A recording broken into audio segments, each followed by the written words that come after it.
Bugungi kunda o'zbek tilini o'rganishga bo'lgan qiziqish nafaqat yurtimizda, balki butun dunyoda ham ortib bormoqda. Shu maqsadda Yoshlar ishlari agentligining Ibrat farzandlari loyihasi tomonidan ishlab chiqilgan o'zbek tili dasturi til o'rganuvchilarga yangi imkoniyatlar eshigini ochdi. Xo'sh, bu dasturning afzalliklari nimada va u kimlar uchun mo'ljallangan? Navbatdagi lavhamizda muxbirimiz batafsil ma'lumot beradi. Mazkur dastur o'zbek tilini o'rgatish bo'yicha birinchi bor sun'iy intellekt qo'llanilgan va o'zbek tili talaffuz qoidalarini o'quvchi tomonidan osongina o'zlashtirilishiga yordam beradigan dastur bo'lib, unda 30 ta bo'lim, 180 ta dars, 700 dan ortiq yangi so'z va 1400 dan ziyod mashqlar mavjud. Bir necha oy oldin boshlangan bu vazifani biz aynan 21-oktyabrda o'sha o'zbek tilini o'rganmoqchi bo'lgan ixlosmandlarga sovg'a sifatida taqdim qilmoqchimiz.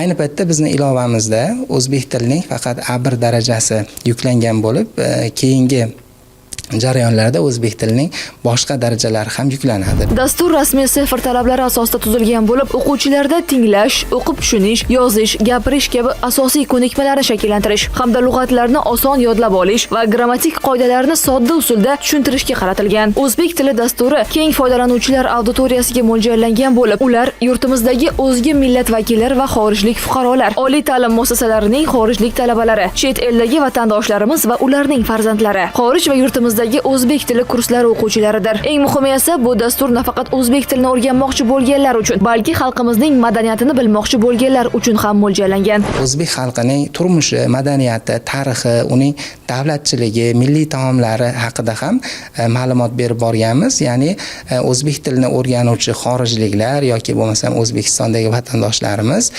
chuqurroq tarzda o'sha O'zbekistonning madaniyati, milliy taomlari, milliy urf-odatlari, kiyimlari, liboslari bilan ham tanishib borishlari mumkin. Kursni muvaffaqiyatli yakunlagan o'quvchilarga Ibrat Academy ilovasi orqali maxsus sertifikat taqdim etiladi. Zarnigor Tolibova, Abdurahmon Zaripov, Ovoz informatsion dasturi uchun.